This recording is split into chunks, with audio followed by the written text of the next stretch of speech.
네, 미 대선이 일주일 앞으로 다가온 가운데 트럼프 전 대통령과 해리스 부통령이 막판 총력전을 벌이고 있죠. 네, 관건은 지지율 격차가 1, 2%포인트에 불과한 펜실베이니아, 미시간, 위스콘신, 네바다, 조지아, 애리조나, 노스캐롤라이나 등 7개의 경합주인데요. 두 분은 판세를 어떻게 보고 있는지, 글로벌 경제에 미치는 영향은 어떨지 토론해 보겠습니다. 김응정 고려대 국제대학원 특임교수, 봉영식 연세대 통일연구원 전문연구위원 나오셨습니다. 어서 오세요. 네, 안녕하십니까. 딱 일주일 남았습니다. 이제 트럼프, 해리스 과연 누가 백악관에 들어갈지. 최근 여론조사는 트럼프 전 대통령이 조금 우위가 예상된다는데 실제 그런지 봉영식 교수님 정말 트럼프 대통령의 굳히기에 들어간 겁니까? 여론조사? 누가 그러죠? 일부 여론조사 보면 그렇게 나온다던데. 예. 트럼프 후보가 지금 상승세를 보이는 것은 맞습니다. 예. 8월 5일에 양 후보가 전국 투표 예. 율에서 약 48% 동률을 기록한 이후로는 예. 민주당의 카말라 해리스 후보가 계속 3%에서 5% 정도 지지율을 앞서왔습니다. 예. 그런 것이 이제 10월에 접어들면서 그 격차가 1%에서 2% 정도, 특히 7개 경합주에서는 그 격차가 거의 오차 범위 내로 좁혀졌습니다. 그래서 네. 이런 상승세를 고려했을 때 공화당의 트럼프 대선 후보가 더 유리하다. 결국에는 11월 5일의 최종 승자는 공화당의 도널드 트럼프 후보가 될 것이다. 이런 예상을 했는데요. 예. 제일 중요한 거는 여론조사가 선거를 결정하지 않습니다. 여론조사는 여론조사에 그칠 뿐이고 예. 개표를 해봐가지고 그 선거인단 수 전체 538명의 절대 과반수인 270명 이상을 확보하는 후보가 이기기 때문에 결국에는 이 경합주에서 카말라 해리스 후보가 전체 그 선거인단을 270명을 확보를 한다면은 그 여론조사에서 어떻게 나왔든지 간에 결국에 승자는 카말라 해리스 민주당 후보가 되는 것이죠. 그래서 카말라 해리스 후보의 승리 방식은 네. 계속 고정불변입니다. 말하자면 고정불변? 네, 결국에는 경합주 7개 중에서 소위 그 러스트벨트, 네. 미국의 동북부 공업단지, 노동자 계층이 많은 미시간, 위스콘신, 그리고 펜실베니아를 석권하는 것입니다. 예. 그렇게 된다면은 딱 270명 선거인단을 확보하게 되기 때문에 다른 주의 결과에 상관없이 승리하게 됩니다. 세 군데를 이기면, 네. 그래서 지금 제일 격전지가 펜실베니아인 것이 예. 공화당 측에서도 이렇게 민주당의 승리 공식을 알고 있거든요. 그러니까 무슨 일이 있어도 펜실베니아를 민주당에 줘서 19명이 민주당 쪽에 가는 것을 막아야 됩니다. 그래서 이제까지는 트럼프 후보가 많이 펜실베니아에서 약진을 했는데 거의 동률을 기록하거나 약간 앞서는 것까지 나왔는데 얼마 전 메디슨 스퀘어 가든에서 그런 집회를 하다가 거기에 초청된 공화당 측 코미디언이 푸에르토리칸에 대한 모욕적인 발언을 했습니다. 푸에르토리코. 예. 근데 푸에르토리코 그게 왜 중요한 거예요? 푸에르토리코 모욕적인 일단은 발언이? 라틴계 유권자들의 이제 표심을 흐트려놨죠.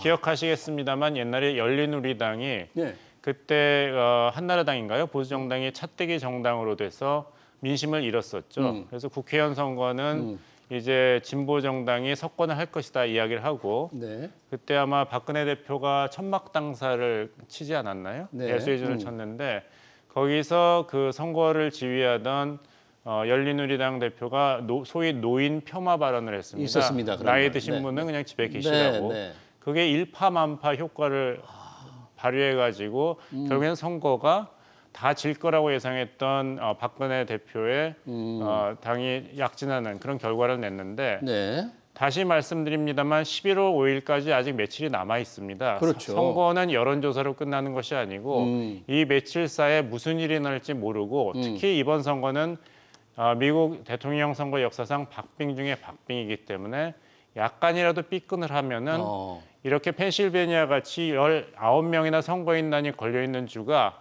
한순간에 상대방으로 넘어가게 되는데 하필 펜실베니아 유권자의 4%가 굉장히 큰 비중이죠. 네. 푸에르토리코 관련된 유권자들입니다. 푸에르토리코 이민자들. 거의 집중돼 있는데 하필 그 중요한 경합주에 중요한 푸에르토리코에 관련된 유권자들의 표심을 건드리는 아주 잘못된 발언이 나왔기 때문에 트럼프 진영은 그걸 수습하느라고 지금 정신이 없습니다. 그러네요. 막판에 중요한 변수가 하나 등장했다.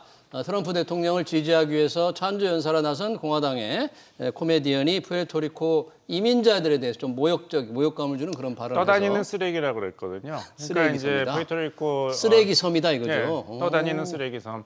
근데 사실 트럼프 후보가 예전에 그런 비하 발언을 하긴 했어요. 푸에르토리코 골치 아픈데 그린랜드랑 바꾸면은 우리 미국 국토도 넓어지고 좋지 않을까 이런 발언을 했는데 네. 이제 트럼프 후보의 또 특징이 자기가 막말을 한 다음에 이렇게 논란이 일어났을 때 한 번도 사과를 한 적이 없습니다. 근데 푸에르토리코 유권자들이 지금 사과를 하지 않으면 지지를 접거나 아니면은 민주당 측에 표를 던지겠다 이런 운동을 지금 벌이고 있습니다. 네, 막판에 이렇게 새로운 변수가 등장을 했는데 우리 김웅준 교수님께 이제 지금 얘기하다 보면은 미국 대선 제도가 우리와는 좀 다르잖아요. 네. 펜실베이니아라든지 이렇게 중요한데 여기를 석권하면 해리스 후보가 약간 지지도가 지금 조금 열세인 듯이 보이지만 이길 수 있다. 이렇게 선거인단을 조금이라도 지지율을 더 얻는 사람이 선거인단 표를 다 가져가 버리는 그런 것 때문에 지금 이 펜실베이니아 지금 경합주가 중요하다 그런 얘기죠. 네.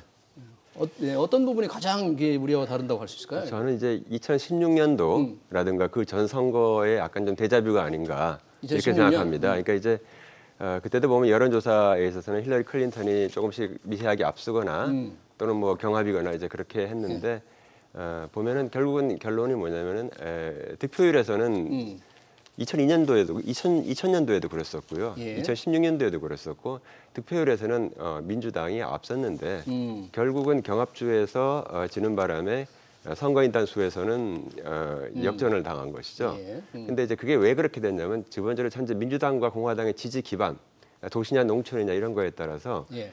기본적으로 같은 득표율이면은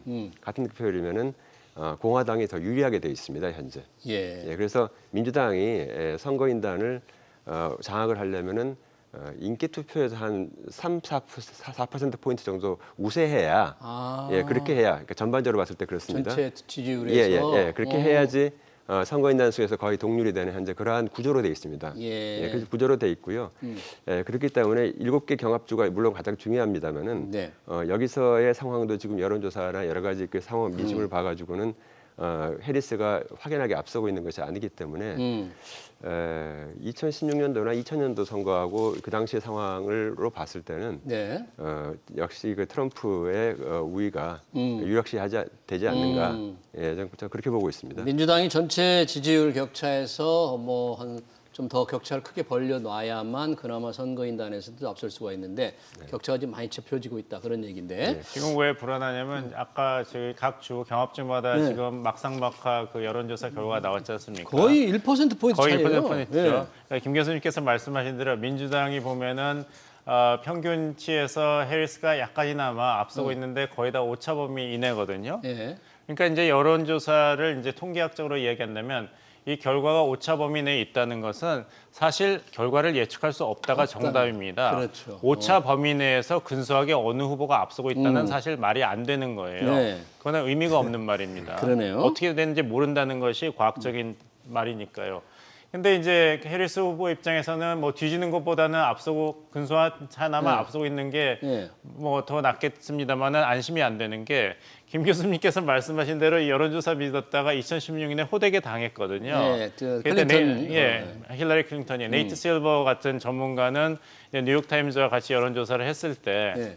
그 힐러리 클린턴 후보가 대통령이 될 확률이 90% 이상이라고 선거 전날 뉴욕타임즈 일면에 나왔습니다. 저도 읽은 기억이 있는데 이런 숨은 표심을 읽지 못했기 때문에 전국 투표에서는 힐러리 클린턴 후보가 트럼프 후보를 앞섰지만 결국에는 경합주를 다 놓쳐가지고 대선이 이제 트럼프 승리로 갔죠.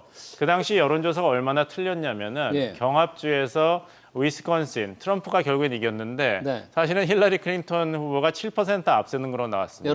여론조사는 미시간도 4% 앞서는 걸로 나왔고 노스캐롤라이나도 4% 앞서는 걸로 나왔고 펜실베이니아도 5% 앞서는 걸로 나왔는데 결과적으로는 트럼프가 아슬아슬하게 이겼거든요. 이겨서 선거인단을 다 가져간 거죠. 그러니까 이제 왜 뭐가 잘못됐는가 여론조사 전문가들이 반성을 했죠. 그다음에 나온 대답이 우리가 학력을 적절하게 반영하지 못했다.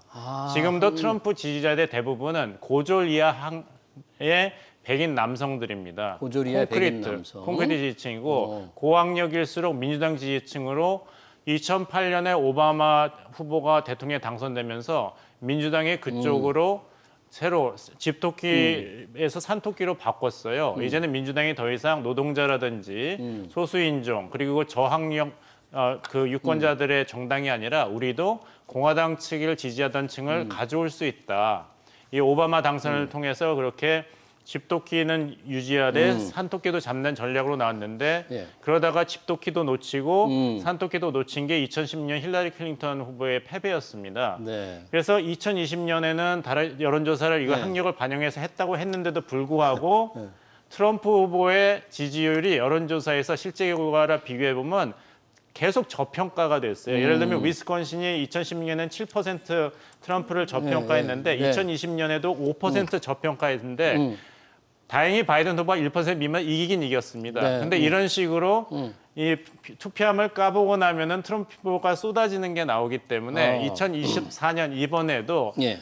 해리슨 후보는 여론조사가 맞기를 아마 기도하고 있을 것입니다. 네, 여론조사가 실제로 다르니까. 하지만 이제까지 두 번 대선에 나왔던 트럼프의 득표를 보면은 이게 3% 정도는 마진이 남아야지 그나마 확신을 할 수 있는데 예. 그게 없기 때문에 지금 민주당이 초조한 것입니다. 지금 민주당이 굉장히 초조한 거는 시장은 뭐 확실히 트럼프 쪽으로 기운 것 같아요. 그래서 네. 뭐 네. 트럼프가 이긴 걸 전제로 이 자산 투자 전략이 바뀐다, 포트폴리오를 바뀐다 하면서 트럼프 트레이드라는 게 나타나고 있잖아요. 예. 이게 지금 어떻게 나타나고 있는 거예요, 시장에? 우리가 이제 트레이드라고 얘기하면 옛날에 우리 엔캐리 트레이드라고 해서 예.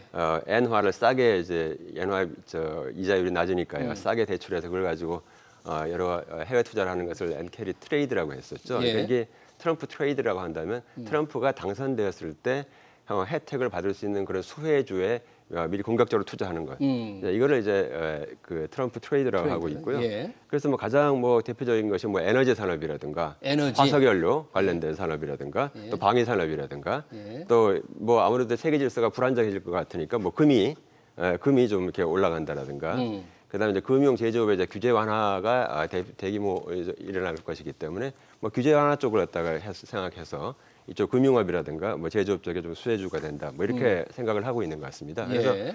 여기에 미리 이제 이미 선 반영돼 가지고요.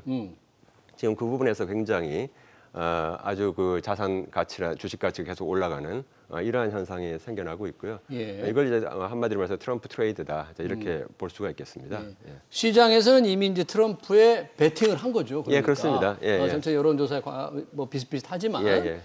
그리고 그 한 가지 보면 이제 민주당의 이제 해리스 후보 같은 경우 보면은 뉴욕 월가에서 강력한 지지를 받고 있어요. 월가에서. 예, 월가에서 예. 강력하게 지지를 받고 있고 그다음에 트럼프 같은 경우에 이제 그 뭐 대통령 되면은 뭐 러시아 우크라이나 전쟁을 단번에 끝내버리겠다 이렇게 얘기하니까 방위산업체에서도 별로 좋아하지를 않죠. 방위산업에서. 예, 방산업체도 그러니까 그쪽에서도 이제 해리스 쪽을 더 많이 지지하고 있고요. 예. 그래서 전반적으로 봤을 때 언론이라든가 주류 언론이라든가 뭐 금융, 뉴욕 월가라든가 아니면 방위산업에서 전반적으로 사실은 좀 해리스를 더 지지하고 있기 때문에 지금 여러 가지 뭐 언론 보도가 많이 나오고 있습니다만은 그런 언론 보도를 좀 감안해서 우리가 좀 볼 필요가 있다. 예, 저는 그렇게 생각하기 때문에 예. 여전히 트럼프가 굉장히 유력하다. 예, 저는 그렇게 보고 있습니다. 아, 그러네요. 지금 트럼프의 약간의 우위를 이렇게 이제 월가에서도 좀 그렇고. 그런데 해리스 후보가 바이든에서 후보를 물려받은 후에 지지율을 조금 넓힌 다음에 갈수록 트럼프에 쫓기는 이유, 트럼프가 왜 인기를 유지하지 못한 그런 결정적인 이유는 해리스가 유지하지 못한 이유는 뭡니까? 여러 가지로 파악할 수 있는데 사실은 해리스가 그 후보를 물려받았을 때 사실 민주당이 이제 대선에서 들어갈 때 조건이 굉장히 좋지 않았습니다. 우리가 이제 바이든 대통령의 인지 능력 저하 리스크라든지 고령 리스크만 이야기하는데 문제는 결국엔 경제였거든요. 지금 라틴계와 흑인, 특히 흑인 남성들이 전통적인 민주당 지지층에서 공화당 측으로 이탈한 것이 바로 경제 문제이기 때문입니다. 경제. 예전에는 이제 라틴계 유권자라든지 흑인 유권자들은 이런 인종 문제라든지 사회 문제, 이데올로기에서 사실 민주당의 콘크리트 지지층을 구축했었는데 이제는 더 이상 이것이 제일 중요한 것이 아니라 누가 우리의 경제 사정을 더 낫게 해줄 것인가, 신뢰가 가는가가 중요하게 됐는데 코로나 3년 동안에 가장 큰 피해를 받은 유권자 계층이 또 라틴계와 흑인계입니다. 흑인. 그래서 이번에는 지난 3년 반 동안에 바이든 행정부가 미국 경제를 제대로 관리하지 못했다. 살인적인 고물가 때문에 우리가 너무 다대한 피해를 받았기 때문에 네. 정권을 심판해야 된다. 이런 상태를 카말라 해리스가 물려받았는데 하필 지난 3년 반 동안 같은 백악관에서 부통령으로 재직했기 때문에 그 정권 심판론에서 벗어나기가 힘들었던 것입니다. 바이든과 차별화도 이루지 못하고. 그렇죠. 바이든 행정부의 실정을 비판을 한다면은 당신은 그냥 3년 반 동안에 뭐 했냐. 바로 3년 반 동안에 뭐 했냐가 트럼프 후보가 지난번 대선 후보 토론에서 클로징 마지막 발언에서 강조한 부분이었죠. 예. 카말라 해리스 후보가 뭐 더 나은 미래로 가지고 얘기하겠지만 3년 반 동안 이 카말라 해리스는 부통령으로 아무것도 안 했다. 이렇게 좋은 아이디어가 많았다면 왜 3년 반 동안 아무것도 안 했냐고 우리가 물어봐야 된다는 것을 트럼프가 계속 공략을 했거든요. 그러네요. 이제 경제 부분에서 그래서 상당히 경제 문제에 대해서 카말라 해리스 후보가 계속 이렇게 별로 얘기를 안 하고 대신에 트럼프라는 인물이 다시 4년 백악관에 들어가면 이제는 이제 민주주의가 파괴된다.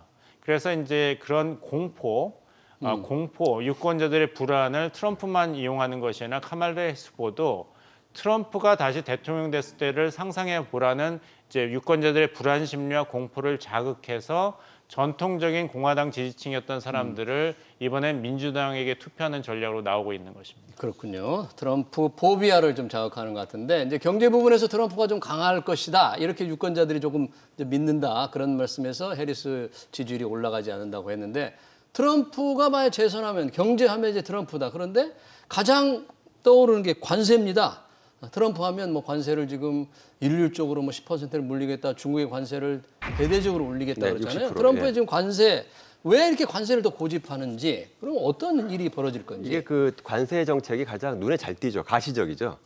지금 사실 보면은 그 바이든 행정부가 중국에 대한 압력으로 봤을 때는 훨씬 그 트럼프보다 더 잘했고요.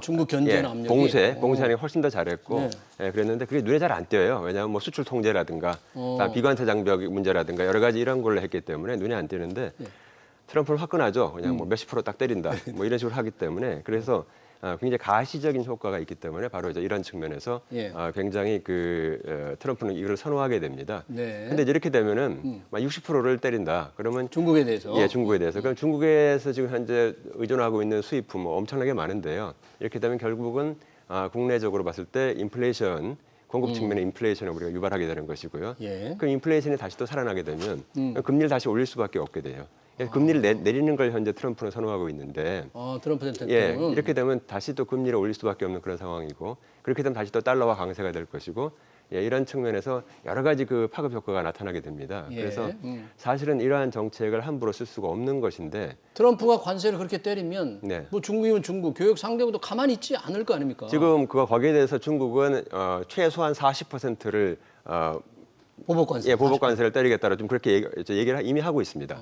예, 이미 하고 있으니까 바로 그렇게 되면 뭐 전 세계가 다 관세 전쟁으로 이제 예. 가게 되는 것이고요. 예. 그러면 이제 공멸하는 그런 길로 가는 것인데 지금 우리가 바로 그러한 바로 그 재앙과 같은 그 현실에 바로 목전에 있다 이렇게 볼 수 있겠습니다. 그러네요. 이 관세 전쟁, 트럼프의 상징이 관세인데 뭐 트럼프 대통령이 지금 그렇게 경고를 하고 있어요. 협박을 하고는 있는데 이게 대통령이 다 할 수는 없는 거잖아요. 우리나라도 법이 바뀌어야 되는 거기 때문에 의회도 중요할 텐데 이번 대선에서 상하 양원 선거도 있지 않습니까?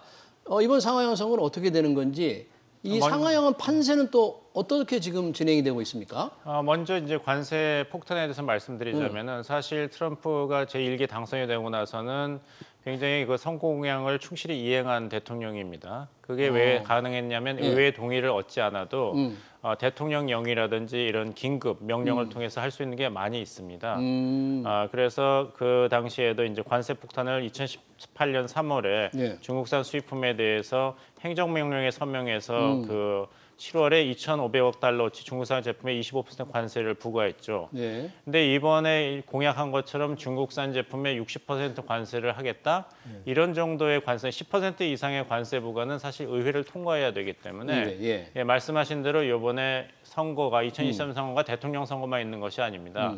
하원에 이제 34석이 있고 네. 6년 임기인데 이제 3분의 1씩 2년마다 선거를 하죠. 예. 상원은. 그리고 하원은 이제 전체가 다 이제 선거에 들어가게 됩니다. 상원은 3분의 1, 예, 하원은 전체. 전체입니다. 네. 2년 임기니까요, 네. 하원은. 근데 이게 또 굉장히 중요한 게 뭐냐면 아까 이제 어느 후보가 이길 수 있을 거냐 이제 이야기를 하셨지 않습니까? 예. 근데 만약에 530명 선거인단이 269명 대 260명 동률이 나온다면은 그런 경우에서도 가능할까요? 가능합니다. 269 대 269. 산술적으로는 가능합니다. 가능해요? 그러면 이제 공이 하원으로 넘어가게 됩니다. 하원에서 대통령을 그다음에 뽑아요? 상원하고 오. 상원에서 부통령을 뽑고 예. 하원에서 대통령을 뽑게 됩니다. 네. 근데 이제 하원이 이제 전체 500 몇 명이 같이 투표하는 것이 아니라 주별로 투표하게 돼 있습니다. 주별로. 네, 그러면은 이제 펜실베니아 주에 있는 하원인들이 모여서 공화당 민주당이 모여서 우리 펜실베니아 주는 뭐 트럼프 후보를 지지한다. 뭐 뉴욕주는 하원인들이 해가지고 우리는 어떤 후보를 지지한다. 그래서 절대 과반수 이상을 얻는 후보가 대통령이 됩니다. 근데 지금 판세는 약 20석 정도 공화당이 유리하게 돼 있어서 하원에서. 그러면은 동률이 나와도 트럼프가 당선되겠네 생각하시겠지만 예. 지금 재직하고 있는 하원들은 그 일을 하지 않고 요번에 선출되는 하원의원들이 1월에 새로 선출된 하원의원들이. 그러니까 요번 네. 하원의원 선거가 민주당이 더 우세하게 된다면은 카말라 해리스가 당선일 확률이 높아지겠죠. 아니면은 이제 요번에도 다시 공화당 우세로 약간이나마 하원이 편성이 된다면 그런 동률이 나왔을 때 269 대 260 나왔을 때 트럼프가 유리하고 그것이 과반수가 계속 안 나와서 50대 50으로 계속 투표가 데들락으로 진행이 되면은 예. 그러다가 1월 20일에 새로운 대통령이 취임해야 되는데 그 시기를 놓치지 않습니까? 예. 그러면은 새로 선출된 부통령이 제이디 벤스나 그 월스가 네. 잠시나마 새로운 대통령을 재직하게 됩니다. 그래요. 근데 그럴 지금 가능성.